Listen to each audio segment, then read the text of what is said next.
जंगल में हो रही बहुत तेज बारिश के बीच फंसी टुनटुनी चिड़िया अपने 3 बच्चों के साथ अपने टूटे फूटे और पुराने घोंसले में छुपी ही बैठी थी। लेकिन घोंसला इतना छोटा था कि टुनटुनी चिड़िया अपने 3 बच्चों के साथ उस घोंसले में आ भी नहीं पा रही थी और उसके 2 बच्चे अभी बहुत छोटे थे और एक बड़ी बेटी रानी चिड़िया अपनी माँ की परेशानियाँ देख और समझ रही थी। मम्मी, इतनी तेज बारिश में तो पानी भी घोंसले के अंदर आ रहा है। अब हम क्या करें? हम क्या कर सकते हैं बेटा, जब बारिश बंद होगी तभी पानी घोंसले से निकलेगा। तब तक हमें इसी तरह एक साथ बैठे रहना है। टुनटुनी चिड़िया अपनी बेटी रानी चिड़िया को समझा रही थी कि तभी उनका आधा घोंसला भी पेड़ से टूटकर जमीन पर गिर जाता है और चिड़िया का एक छोटा बच्चा जो घोंसले में उस तरफ बैठा था वो भी गिरने से बाल बाल बचा था और अपने बच्चों को अपने पंख के नीचे छुपा लेती है। मम्मी, चिंटू ठीक तो है ना? जब तक चिड़िया का दूसरा छोटा बच्चा भी जोर जोर से डर की वजह से रोने लगता है। रानी, तुम पिंकी को चुप कराओ, मैं चिंटू को देखती हूँ। ऐसा घोंसला गिरने की वजह से वो भी डर गया है, कुछ बोल नहीं रहा। माँ, अब तो हमारा घोंसला भी टूट गया है। अब हम कहाँ रहेंगे इतनी बारिश में? कोई बात नहीं बेटा, कहीं तो रह लेंगे। आओ हमारे पड़ोसी कालू कौवे के घर चलते हैं, वो हमारी मदद जरूर करेंगे ऐसी बारिश में। टुनटुनी चिड़िया अपनी बेटी को समझाने के लिए ये बात बोल देती है, जबकि अपना घोंसला टूट जाने की वजह से वो भी बहुत दुखी थी। टुनटुनी चिड़िया इतनी भारी बारिश में अपने बच्चों को बाहर भीगने नहीं दे सकती थी, इसलिए वो अपने पड़ोसी कालू कौवे के घर जाती है और बाहर से उसके घोंसले का दरवाजा खटखटाते हुए आवाज लगाती है। कालू भाई, ओ कालू भाई, दरवाजा खोलो, हमें तुम्हारी मदद की जरूरत है। टुनटुनी चिड़िया उस तेज बारिश में अपने तीनों बच्चों के साथ कालू कौवे के घर के बाहर खड़ी रहती है, लेकिन थोड़ी देर तक कोई भी दरवाजा नहीं खोलता और थोड़ी देर के बाद कालू कौवा दरवाजा खोलता है। इतनी रात को परेशान क्यों कर रही हो? नींद से उठा दिया मुझे। कालू भाई, इतनी तेज बारिश में मेरा घोंसला टूट गया है, क्या तुम मुझे और मेरे बच्चों को एक रात के लिए अपने घोंसले में रहने दोगे? नहीं, मेरे घोंसले में इतनी जगह नहीं है और इतनी तेज बारिश भी हो रही है। जाओ कहीं और जाकर मदद मांगो, मैं तुम्हारी कोई मदद नहीं कर सकता। कालू कौवे के मना करते ही टुनटुनी चिड़िया की आंखों में आंसू आ जाते हैं। अरे कालू भाई, तुम मेरे पड़ोसी हो, तुम मेरी मदद नहीं करोगे तो कौन करेगा? मेरे छोटे छोटे बच्चों को देखो, पिंकी और चिंटू तो कितने छोटे हैं। टुनटुनी बहन, मैं तुम्हारी कोई मदद नहीं कर सकता, अभी जाओ यहाँ से।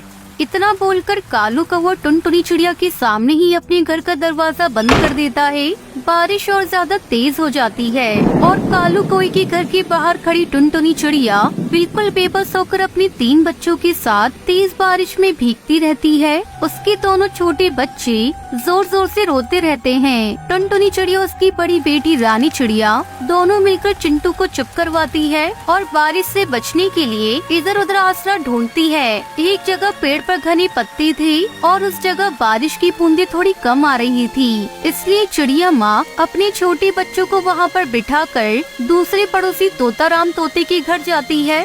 तोता भाई, अरे तोता भाई, दरवाजा खोलो। टुनटुनी चिड़िया बहुत देर तक तोताराम तोते का दरवाजा खटखटाती रहती है, लेकिन कोई भी दरवाजा नहीं खोलता और इतनी तेज बारिश वाली रात में कोई भी टुनटुनी की मदद नहीं करता। टुनटुनी चिड़िया वापस अपने बच्चों के पास आकर बैठ जाती है और अपने पंख फैलाकर अपने छोटे बच्चों को बारिश से बचाने की कोशिश करती है, लेकिन कोई फायदा नहीं होता।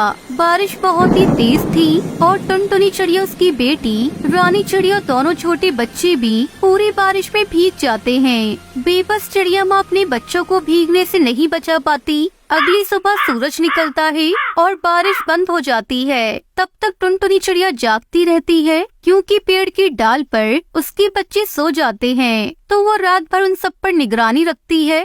और जाओ बच्चों, बारिश बंद हो गई है, देखो सूरज निकल आया है।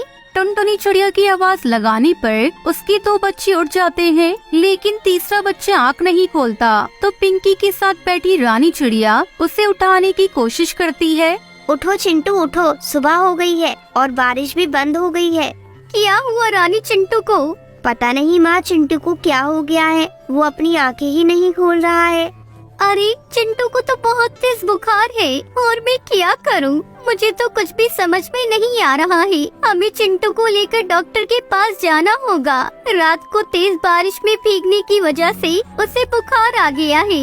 लेकिन माँ, हमारे पास तो कोई भी पैसे नहीं है। बिना पैसों के डॉक्टर चिंटू का इलाज नहीं करेंगे। इतना बोलकर टुनटुनी चिड़िया अपने बच्चे को लेकर डॉक्टर कबूतर के पास आती है। तब तक आप लोग कमेंट में बताएं 2+2 कितने होते हैं। मेरे बच्चे को देख लीजिए, उसको होश नहीं आ रहा है, बहुत तेज बुखार है। मेरी मदद करिए डॉक्टर। कबूतर टुनटुनी चिड़िया उसके तीनों बच्चों को ध्यान से देखता है। वो सभी देखने में बहुत ही गरीब और गंदे लग रही थी। ठीक है, पहले मेरी फीस दे दो, उसके बाद मैं तुम्हारे बच्चों का इलाज शुरू करूंगा। मेरे पास तो कोई पैसे नहीं है, लेकिन मैं उधार लेकर आपकी फीस जमा कर दूंगी। अभी तो आप मेरे बीमार बच्चे का इलाज कर दीजिए। मैंने कोई मुफ्त में दवा देने के लिए अपनी क्लिनिक नहीं खोल रखी है। तुम अपने बच्चे को ले जाओ। अगर पैसे नहीं है तो दोबारा यहाँ पर मत आना। डॉक्टर साहब, आप ऐसा कैसे कह सकते हैं? एक बार मेरे बच्चे को देख लीजिए, उसको बहुत तेज बुखार है। मैंने कहा ना, मैं आपकी फीस और दवाई के पैसे धीरे धीरे करके चुका दूंगी। डॉक्टर कबूतर चिड़िया की बात नहीं सुनता और उसे उसके बच्चों के साथ अपनी क्लिनिक से बाहर निकलवा देता है। और टुनटुनी चिड़िया जब अपने बच्चों के साथ बाहर आती है तब बारिश फिर से शुरू हो जाती है और वो तीनों फिर से बारिश में भीगने लगते हैं। उनका घोंसला भी टूट गया था और एक बच्चे को होश नहीं आ रहा था। उसे बहुत तेज बुखार था। वो दोबारा से भीगने लगता है। तभी वहाँ डॉक्टर बुलबुल नजर आती है और वो टुनटुनी चिड़िया की मदद करती है। लेकिन चिड़िया का बच्चा तब तक मर जाता है तो टुनटुनी चिड़िया बहुत रोती है।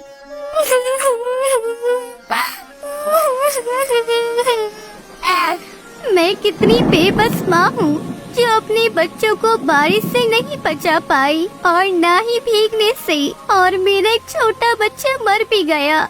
चलो चिड़िया बहन, तुम मेरे घर में रुक जाओ। जब तक बारिश नहीं रुकती उसके बाद तुम अपना घोंसला ठीक करवा लेना। टुनटुनी चिड़िया के पास भी और कोई जगह भी नहीं थी सर छुपाने के लिए। उसका एक बच्चा मर गया था और वो नहीं चाहती थी कि उसके पास जो बच्चे हैं उनमें से किसी को कुछ हो जाए। इसलिए वो बुलबुल डॉक्टर के पास बारिश से बचने के लिए उसके घोंसले में चली जाती है और कुछ दिनों के लिए अपने बच्चों को बारिश में भीगने से बचा लेती है।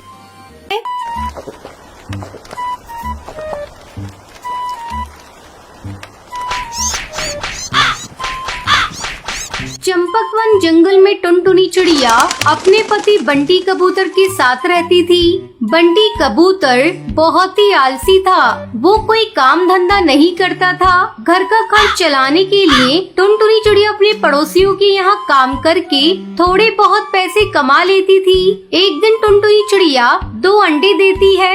हे भगवान, कुछ ही दिनों में नंदू से बच्चे बाहर आ जाएंगे, घर का खर्च बढ़ जाएगा। मैं अकेली कैसे 2 बच्चों को पालूंगी? मेरा पति आलसी और निकम्मा है, इससे तो कोई उम्मीद करना ही बेकार है। इस तरह कुछ दिन गुजर जाते हैं। एक दिन टुनटुनी चिड़िया अपने पति पर गुस्से से चिल्लाने लगती है। अरे तुम कैसे पति हो? तुम्हें शर्म नहीं आती? अपनी पत्नी की कमाई खाते हुए कुछ ही दिनों में अंडे से बच्चे बाहर आ जाएंगे। मेरा नहीं तो कम से कम अपने बच्चों का सोचो। क्या तुम नहीं चाहते हमारे बच्चे भी दूसरे पक्षियों के बच्चे की तरह आराम से जिंदगी गुजारे? तुम्हें तो चुल्लू भर पानी में डूबकर मर जाना चाहिए। कमबख्त, तू मुझे चैन से सोने भी नहीं देती। जब देखो तब चिक चिक करती रहती है। जा, मैं नहीं कर रहा तेरे बच्चों की देखभाल। मैंने नहीं कहा था तुझे बच्चे पैदा करने को। तूने पैदा किए हैं, अब तू ही इन्हें पाल। अब मैं तेरे साथ एक पल भी नहीं रहूंगा। मैं ये घर छोड़कर जा रहा हूँ। बंटी कबूतर हमेशा के लिए घर छोड़कर चला जाता है और टुनटुनी चिड़िया उसे देखती रह जाती है। अच्छा हुआ खुद ही घर छोड़कर चला गया। घर में रहकर भी इससे कोई मदद नहीं होने वाली थी। थोड़े दिन बाद ही अंडे से बच्चे भी बाहर आ जाते हैं। टुनटुनी चिड़िया अपने बेटे का नाम गोलू चिड़ा और बेटी का नाम लूसी कबूतरी रखती है। मैं अपने बच्चों को वो सभी खुशियाँ दूंगी जिसके मेरे बच्चे हकदार हैं। क्या हुआ अगर इनका बाप नहीं है? मैं माँ और बाप दोनों का प्यार दूंगी। इस तरह 2 महीने गुजर जाते हैं। बच्चे थोड़े बड़े हो जाते हैं। बारिश का मौसम भी शुरू हो जाता है। कई दिनों तक लगातार बारिश होती रहती है।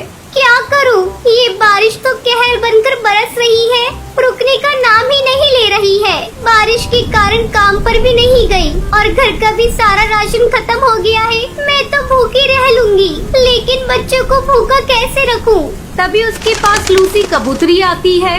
क्या कर रही हो माँ? मुझे भूख लगी है, जल्दी से मुझे भोजन दो। तो रुक लूसी कबूतरी, थोड़ी देर बाद मैं पड़ोस वाली सुंदरी कौवी के यहाँ से भोजन मांग कर लाती हूँ। तब तक तू थोड़ा पानी पी ले। नहीं माँ, मुझे पानी नहीं पीना। 2 दिनों से तुम हम लोगों को केवल पानी ही पीने के लिए दे रही हो। मैं मजबूर हूँ बेटा, इतनी बारिश में मैं बाहर जाऊँ भी तो कैसे? तभी गोलू चिड़ा जोर से रोने लगता है। किसी तरह टुनटुनी चिड़िया उस बारिश में अपने घोंसले से बाहर निकलती है। तू अपने भाई की देखभाल करना, मैं अभी भोजन का इंतजाम करके आती हूँ। टुनटुनी चिड़िया पास वाली सुंदरी कौवी के घर जाती है। सुंदरी कौवी, अरे सुंदरी कौवी, जल्दी बाहर आओ, मेरी मदद करो, मुझे थोड़ा अनाज दे दो, मेरे बच्चे भूख से तड़प रहे हैं। इतनी बारिश में मैं तुम्हारी कोई मदद नहीं कर सकती टुनटुनी चिड़िया, तुम यहाँ से चली जाओ। फिर टुनटुनी चिड़िया अपनी सहेली टूनी चिड़िया के घर जाती है। उसकी सहेली बहुत ही अमीर घर की थी। टूनी बहन, मेरे बच्चे 2 दिनों से भूखे हैं, दिन भर पानी पीकर रहते हैं, तुम मेरी मदद करो, मुझे कुछ अनाज दे दो जिससे मैं अपने बच्चों का पेट भर सकूं। ये लो टुनटुनी चिड़िया, 1 बोरी अनाज, इससे तुम्हारा कुछ दिनों तक काम चल जाएगा। अब जल्दी अपने घर जाओ और जाकर अपने बच्चों को भोजन कराओ। तुम्हारा बहुत बहुत धन्यवाद टूई बहन, तुमने सच्ची सहेली होने का फर्ज अदा किया है। टुनटुनी चिड़िया जल्दी जल्दी अनाज लेकर अपने घर आती है और दोनों बच्चों को खाने के लिए अनाज देती है। दोनों बच्चे भरपेट भोजन करके सो जाते हैं। कुछ दिनों बाद बारिश रुक जाती है और टुनटुनी चिड़िया फिर से अपने काम पर जाने लगती है। फिर टुनटुनी चिड़िया खुशी खुशी अपने बच्चों के साथ रहने लगती है।